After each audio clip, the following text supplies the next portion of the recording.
You're back at last. The girl with a big smile on her face made my husband pale and tremble.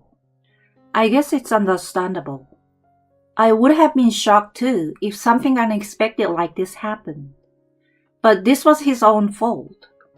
Let's make him sorry for all the horrible things he said, shall we? My name is Cecile. I'm 63 years old. I just gave my grandson a gift and cooked a meal for him for the new year. But it's not really that fancy. I can't help it if it's for my lovely grandchildren. However, I hate my food. When my children were young, it was a little easier to be extravagant. I have 2 daughters. Their names are Dana and Anna. We gave them names that rhythm because they are twins. My daughters told me that it was too easy to name them like that, just because they are twins. I couldn't say anything when they told them that, but actually, they were right. Dana, the eldest, was diagnosed with an incurable disease a little after she was born. Meanwhile, Anna is in perfect health. Dana was the only one who was weak and was in and out of the hospital repeatedly. I thought that we should all support her in her weak body as a family. But little by little, my husband started complaining. He did not want to visit her, and even when he came home from the hospital on occasion, he seems to find it a bit of a hassle. He loved her sister more and took her out on holidays and was by all accounts a good father to her. My daughters were just starting middle school at the time. I wondered if he was aware of the distance between him and his daughter, who had grown up in a different place, unlike her sister, who had lived with us all her life. It was not until our daughters were in their 3rd grade of high school that I learned that my husband had a different view. Why send Dana to high school? She has been in and out of the hospital so many times, so it would be difficult for her to go on to a regular high school, right? However, there were options for her to go on to higher education, such as distance learning courses. I wanted to respect Dana's decision, but my husband wanted her to stop going to school in the first place. It would only be a waste of money. Isn't that too much? In fact, even if you pay the admission fee, she will probably end up dropping out because she can't go to school. It would be a waste of money anyway, so it would be better not to let her go to school from the beginning. You should ask Dana about that, right? It's not your decision to make without asking her. He will say it's for the best. I've noticed that as Dana has gotten older, she feels more and more inferior to her sister. She worries that she is in and out of the hospital a lot, and that she is hurting the family financially. I know my children don't need to worry about that, but our finances have certainly been tight. My husband does not make a lot of money, and due to my daughter being in the hospital, I'm unable to work many shifts at my part-time job, so our income is not stable. With twins, there was a lot of money to spend on graduation and admission fees, and no matter how much we tried to make things right, it was inevitable that they would realize that we had no money. On top of that, my husband always says that we have no money no matter how hard we work. It is true, but I wish he would refrain from saying that in front of our daughters. But my husband doesn't care about that. He said it on the day Dana was discharged from the hospital, of all days, and it became his habit. Stop saying we don't have money. What's wrong with telling the truth? I don't want you to say that in front of the kids. You know Dana's worried about the money for her treatment, right? The kids, huh? What was that line? I kinda don't like it. I mean, what can you do? I don't think Dana is cute anyway, to be honest. Isn't that a bit too much? She's your daughter. It's hard to think of a child who isn't around most of the time. I often hear that men don't understand the pain of having a child in their bellies, so they finally feel their children are their own only once they are at home. But how can he not think of her as his child just because they lived apart from each other? I wondered if I should show some understanding and talk to him, or if I should lash out at my husband as I feel. To tell you the truth, in my mind, I'm thinking that he's being mean, and I want to be angry, but it's true that parenting has changed from the norm. I gave birth to my children, and I love both of them equally, even more than my own life. I don't understand my husband, who doesn't have that feeling, but he probably doesn't understand this feeling either. I couldn't say what I wanted to say, because I thought it would be wrong to yell at him. Anyway, you should be more considerate to your children. I knew I should have said something different, but that's all I said, and left the room that day. I avoided a long conversation, partly because I didn't want my daughters to hear. After that, my husband and I had many more arguments. He started blurting out that our family had no savings because of Dana. I was honestly not interested in hearing about it, and it was unpleasant. Frankly, it was a topic I didn't want to hear. It's not Dana's fault that we don't have any savings, is it? If anyone is to blame, it's us, parents who don't make much money, isn't it? Especially my husband, who has made a mistake at work and is stuck at his job. It is insane to blame our daughter, who is suffering from an illness that is beyond her control, while pretending not to know about our own shortcomings. I tried not to let Anna hear it, but I could not control myself as I was arguing with my husband, so I'm sure Anna must have noticed it. Eventually, "You gave birth to a failure. That's why this is happening now." I think the fact that my husband's job performance was sluggish at the time, and he was being overtaken in his position by a junior colleague, was also a factor in his stress. Even so, there was no way I could have any love for someone who called my daughter a failure. And I gradually became aware that my husband and I were getting a divorce. However, I didn't earn enough money or save enough to pay for my daughter's hospital bills and school fees on my own. If it were true, I would have preferred to divorce my husband without holding back and following my feelings. But I didn't want to cause my daughters any trouble or leave them stranded on the street. I wanted to plan carefully. Then one day, when my daughters turned 18, "What? What is it now?" I heard my husband's voice on the phone. A real grumpy voice. "Dana is dead. You have to come home now." "You've got to be kidding me. Do you know what today is?" It was a meeting for a project he was promoting. Some of his major clients were out of town. It wasn't really the kind of work that my husband could handle, but the person in charge of the project was hospitalized due to an accident. So my husband, who was in a lower position, was suddenly given the job. My husband seems to be feeling a lot better after he got the big job and got arrogant. "I'm annoyed just by looking at your face. And my daughter is not pretty enough on top of that." He didn't even come home, but stayed at his office to prepare for the project. Rather than working hard for the sake of his family, he neglected his family and devoted himself to his work. In retrospect, to him, it seems like we didn't really matter. "I have an important meeting today." I can't help but feel uncomfortable with my husband. What is family to you? I clenched my fists in anger. Anyway, I called him home several times, telling him to come back because we are having a funeral.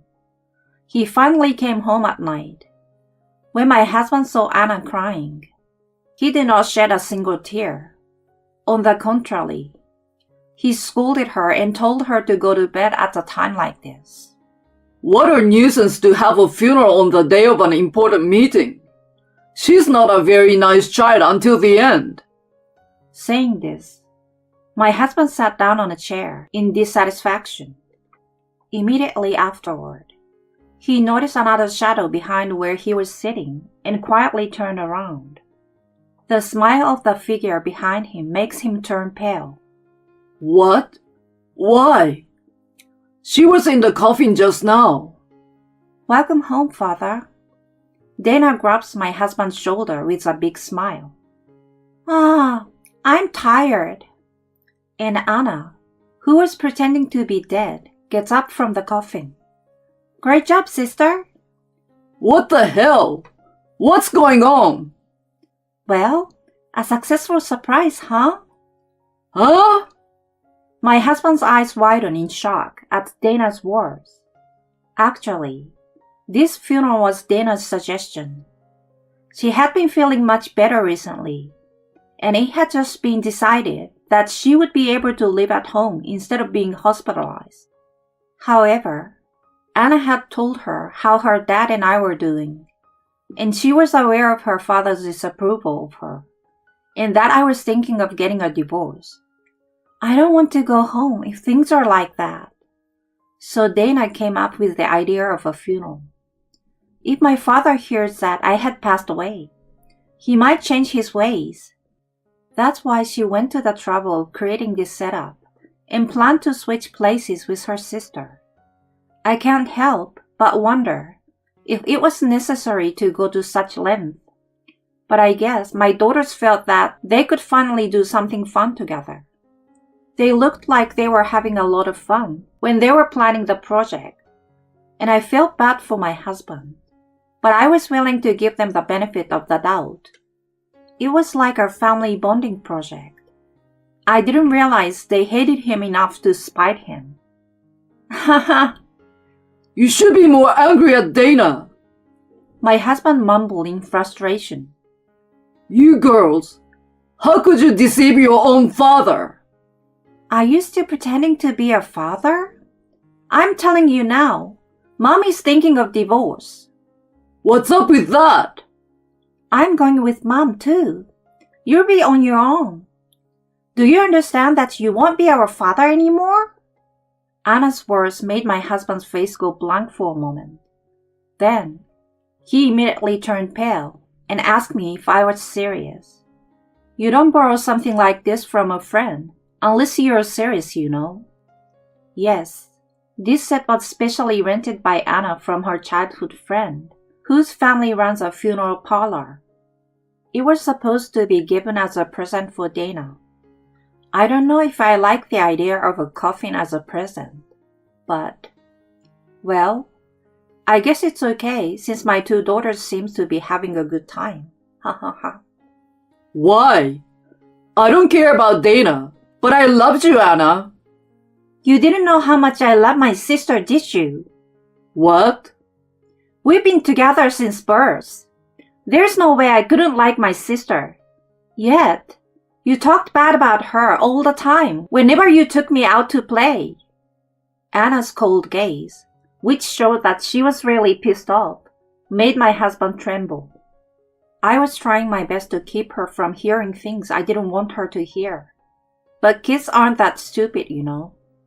If you look at them properly, you can see what kind of people their parents are. Anna nudged Dana to agree with her. Dana nodded her head. We talked it over and decided to stay with Mom.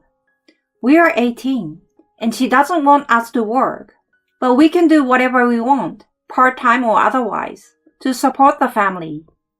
We don't need you anymore, Dad. Anna glanced at me after hearing Dana's words. I'm sorry for everything I put you through, Mom. You wanted a divorce, but you couldn't get on, could you? Thank you for trying to protect us. But now that I'm better, we can make a living together. You're free to go, Mom. Their kind words made my heart warm. I never realized that my daughters, whom I've been trying to protect, had grown so dependable before I knew it. Hey, think again, is what my husband said. But I ignored him and turned to my daughters. Thank you, but it's okay. You don't have to work. What? I smiled at them. It took a while, but I actually got a better job on the side. I'd been building a little secret savings account behind Dad's back.